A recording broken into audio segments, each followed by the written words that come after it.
Yes okay అండి, వస్తాను నేను, మళ్ళీ వస్తాను వంశీకృష్ణ గారు. వెంకటరెడ్డి గారు గుడ్ మార్నింగ్ సార్. సో ఏంటి ఓవరాల్గా దీనికి సంబంధించి వాళ్ళు మాట్లాడింది విన్నారు మస్తానరావు గారు, అలాగే బండారు వంశీకృష్ణ గారు. మరి ఏ వీడియో అని చెప్పేసి వైఎస్ఆర్ కాంగ్రెస్ పార్టీ సోషల్ మీడియాలో హల్చల్ అవుతున్న పరిస్థితి. అంతేకాకుండా ఇదంతా కూడా పోలీసులకు సంబంధించిన వైఫల్యం వల్ల జరిగిందనేసి కూడా మీరు చెబుతూ ఉన్నటువంటి సిచ్యువేషన్ మీ పార్టీ. అంటే ఓవరాల్గా ఈ సంఘటన ఏ విధంగా చూడొచ్చంటారు? రాజుగారు, ముందుగా మీకు ప్యానెల్లో ఉన్న అందరికీ అట్లానే ప్రైమ్ నైన్ ప్రేక్షకులందరికీ నమస్కారాలు, వెరీ గుడ్ మార్నింగ్.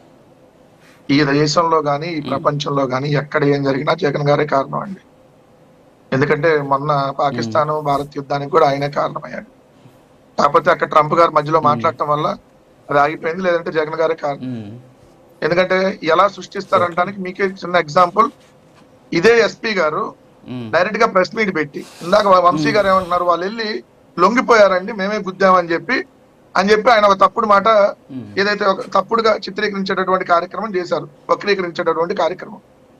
ఆ రోజు ఎస్పీ గారు ఏం చెప్పారు క్లియర్ గా, జగన్మోహన్ రెడ్డి గారి కాన్వాయ్లో వాహనానికి సంబంధం లేదు, ఒక ప్రైవేట్ వాహనం ఆయన గుద్దింది, ఆ వాహనం నెంబర్ AP26CE0001, ఆ వాహనం గుద్దితే ఆయన వెళ్ళి చెట్లు పొదల్లో పడ్డాడని చెప్పి ఏదైతే ఎస్పీ గారు చెప్పినటువంటి స్టేట్మెంట్, జిల్లా ఎస్పీ గారు. మరి అదే జిల్లా ఎస్పీ గారు అది చెప్పిన తర్వాత 2 రోజులు ఆగినాక ఇది పోలీసులు ఇచ్చిన సమాచారం అని చెప్పి ఈనాడు పత్రికలో వచ్చింది సార్. సింగయ్యను ఢీకొట్టింది దేవినేని అవినాష్ అనుచరుడి వాహనమే గుర్తించిన పోలీసులు. ఏది మొన్నేమో ప్రైవేట్ వాహనం, ఆ వాహనం నెంబర్ అది. ఇప్పుడు ఆ వాహనం దేవినేని అవినాష్ అనుచరుడు గొట్టిపాటి హరీష్.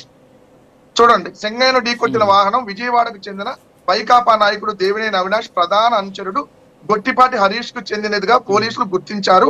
ఘటన జరిగిన సమయంలో వాహనంలో హరీష్ దేవినేని అవినాష్లు ఉన్నారా లేదా అనే దానిపై అనుమానాలు వ్యక్తం చేస్తున్నారు. ఆ వాహనాన్ని వీరిద్దరూ కాకుండా వేరే వ్యక్తి ఎవరైనా నడిపారా అనే కోణాల్లో కూడా లోతుగా దర్యాప్తు చేస్తున్నారు. కాన్వాయ్ బయలుదేరినప్పటి నుంచి బైపాస్ దాకా జరిగిన అన్ని సీసీ కెమెరాలను క్షుణ్ణంగా పరిశీలిస్తున్నారు. త్వరలో నిందితులను గుర్తించి అరెస్ట్ చేయడానికి చర్యలు తీసుకున్నారు. ఇది 2 రోజుల క్రితం వచ్చినటువంటి వార్త. నిన్న పత్రికల్లో, అంటే మీరు అందరూ వాళ్ళు డిస్కషన్ పెట్టారు, నిన్న ఉదయమే తెలుసు వీళ్ళు ఏ విధంగా కట్టు కదులుతున్నారో. నిన్న ఉదయం పత్రికల్లోనే ఆల్రెడీ నిన్న మార్నింగ్ పత్రికలు ఇంట్లో వేస్తారు సార్. వేసి జగన్ ను బలి తీసుకుంటారు. ఫస్ట్ టైం మీరు చెప్పినట్టు ఫస్ట్ టైం ఈనాడు మీకు సపోర్ట్ గా రాసింది. అయితే ఈనాడు ఫస్ట్ టైం మీకు సపోర్ట్ గా రాసింది జగన్మోహన్ రెడ్డి గారు అనే పదాన్ని. పోలీసులు కాదు సార్, మీరు దయచేసి మళ్ళీ మీరు ఎక్కడికి వెళ్ళి టాపిక్ డైవర్ట్ చేయదు దయచేసి. ఎందుకంటే పత్రికల్లో పోలీసులు చెప్పారని రాశారండి. దేవినేని అవినాష్ వెహికల్ అని చెప్పి అక్కడ ఉన్నటువంటి నల్లపాడు సిఐ ఎవరు దానికి రాశారు, దాంట్లో ఎవరు నల్లపాడు సిఐ వంశీధర్ కేసు నమోదు చేసి ఆయన చెప్పాడంట ఈ దేవినేని అవినాష్ వాహనం అని, అంచోటి వాహనం అని. సో ఈనాడు రాసిందని కాదు. నిన్న పత్రికల్లో వాళ్ళు రాసేశారు క్లియర్ గా, జగన్ వాహనానికే సింగయ్య బలి, పోలీసుల వద్ద పక్కా వీడియో ఆధారాలు, 1-2 రోజుల్లో నిందితుల అరెస్టు, సింగయ్యను బలి తీసుకుని జగన్ వాహనమే, వెలుగులోకి వచ్చిన వీడియో, ఏది అనూహ్యంగా ఒక వీడియో వెలుగులోకి వచ్చిందని రాశారండి. Subject to the correction me prime 9 కూడా లైవ్ ఇచ్చింది సార్. ఆ రోజు ప్రైమ్ 9 కూడా ఒక సపరేట్ పెట్టి లైవ్ ఇచ్చారు. ఈవెన్ ఏబిఎన్ కూడా లైవ్ ఇచ్చింది. జగన్ గారు పల్నాడు పర్యటన అని చెప్పి వద్దన్నా వెళ్తున్నాడు ఈ కాన్వాయ్లు వేసుకుని అని చెప్పి అందరు లైవ్లు ఇచ్చారు. అక్కడ అందరు మీడియా రిపోర్టర్లు ఉన్నారు, పోలీసులు ఉన్నారు, వేలాది మంది కార్యకర్తలు ఉన్నారు. సో ఎవ్వరు చూడలేదంట. ఆయన కింద పడింది, దాని కింద ఆయన వెళ్ళి కింద పడుకొని తలకాయ ఇలా అటు దొర్లి, ఎందుకంటే అది బుల్లెట్ ప్రూఫ్ వాహనం. జగన్మోహన్ రెడ్డి గారు సపరేట్ గా ఏదైతే హైకోర్టు డైరెక్షన్ లో చేయించుకున్న బుల్లెట్ ప్రూఫ్ వాహనం. ఎందుకంటే ఈ ప్రభుత్వం ఇచ్చే బుల్లెట్ ప్రూఫ్ వాహనం జగన్ గారు వాడటంలా, ఎందుకంటే దాంట్లో ఏసీ పని చేయట్లేదు, అవి గ్లాసులు దిగవు. సో మీకు పర్యటన ఎప్పుడు మన అతను వినుకోటలో రషీద్ చనిపోయినప్పుడు జగన్ గారు అక్కడికి వెళ్తున్నప్పుడు ఆ వాహనం పనిచేయలేదు, జగన్ గారు వేరే వాహనంలో ఎక్కాల్సి వచ్చింది. అప్పుడు 3 బుల్లెట్ ప్రూఫ్ వాహనాలను జగన్మోహన్ రెడ్డి గారు హైకోర్టు పర్మిషన్ తో చేయించుకోవడం జరిగింది. సో ఆ బుల్లెట్ ప్రూఫ్ వాహనం అది 3500 కేజీలు బరువు ఉంటుంది. సో దాని మీద ఆల్రెడీ 10 మంది, లోపల ఒక 4-5 ఉన్నారు, మళ్ళీ బయట ఎక్కువ ఉన్నారు. ఓ 10 మంది అంటే దాదాపుగా వాళ్ళు ఒక 700 కేజీలు ఉంటారు. 10 మంది వేసుకుని 780 కేజీలు, ఓ 4000కు పైగా కేజీలు బరువు మీద పడితే అసలు అతనికి ఏం కాల. కానీ పక్కొచ్చి చూసారు అతను మెడ గానీ అన్ని కానీ ఎట్లుందో, ఎక్కిందే మెడ మీదకు చూపిస్తున్నారు. ఏది టైరు క్లియర్ గా ఊపిరితిత్తులు ఏమంటారు అంటే ఓకే మీ విశ్లేషణ ఓకే సార్. అంటే ఇప్పుడు లాజిక్ కాలం నిజంగా అక్కడ వాళ్ళు కేకలేసినప్పుడు ఆ తీసేటటువంటి వీడియో కూడా వస్తుందిగా, అతను నిజంగా కారు కింద పడితే కారు కింద నుంచి తీసుకొని పక్కన పడుకోబెట్టేటటువంటి వీడియో వస్తుందిగా. డైరెక్ట్ గా అండి వాళ్ళ ఛానల్స్ కానీ ఎస్పీ కానీ చెప్పిన ఏమన్నా ఆయన గుద్దితే పక్కకు పడ్డాడన్నారు సార్. ఏది డైరెక్ట్ గా మీరు వీడియో వినండి. ఎస్పీ గారు చెప్పిందే ఒక 20 సెకండ్స్ ఉంటుంది. నేను ఎక్కువ మీకు టైం కూడా తీసుకోను. ఒక్కసారి 8 సెకండ్లు. నడుచుకుంటూ వెళ్తున్న సింగయ్య అనే వృద్ధుని జగన్ కాన్వాయ్ లో ఓ వాహనం ఢీకొట్టింది.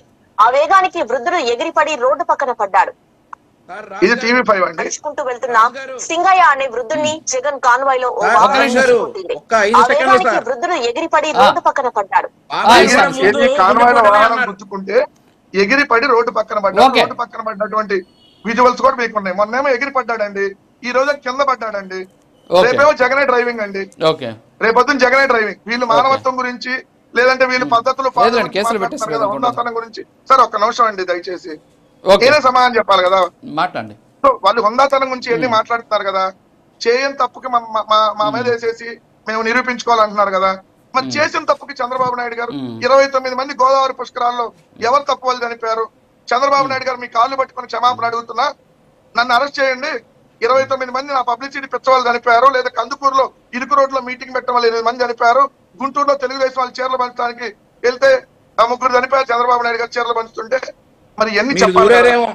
ఒకటి వినాలి సార్, వినాలి. ఎందుకు క్రాస్ డిస్కషన్ నేను కూడా చేస్తాను, దాంట్లో ఉంది. మీరు నేను కూడా నేర్చుకుంటాను. ఒకటి క్లియర్ గా సార్, ఇప్పుడున్న టెక్నాలజీలో అనూహ్యమైనటువంటి వీడియోలు తీసుకురావడం పెద్ద కష్టమైన పని కాదు. మీకు తెలుసు రాజు గారు, మీరు ఇంకోటి డాన్స్ చేసినట్టుగా వీడియోలు వస్తున్నాయి. ప్రధానమంత్రి మోడీ గారు సినిమా హీరోయిన్తో డాన్స్ చేస్తున్నట్టుగా వీడియోలు తీసుకొని వస్తున్నారు. ఎట్లాంటి టెక్నాలజీ ఉంది. అనూహ్యంగా 4 రోజులు సమయం పట్టింది వాళ్ళకి వీడియో దాటానికి. అనూహ్యంగా వెలుగులోకి వచ్చింది.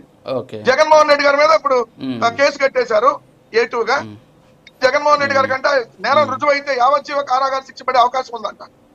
ఓరి నాయన, ఇదే జరపండి. ఎందుకంటే వాళ్ళ వైసీపీ యువత పోరు ఉంది, మొత్తం పక్కలో పట్టించేశారుగా.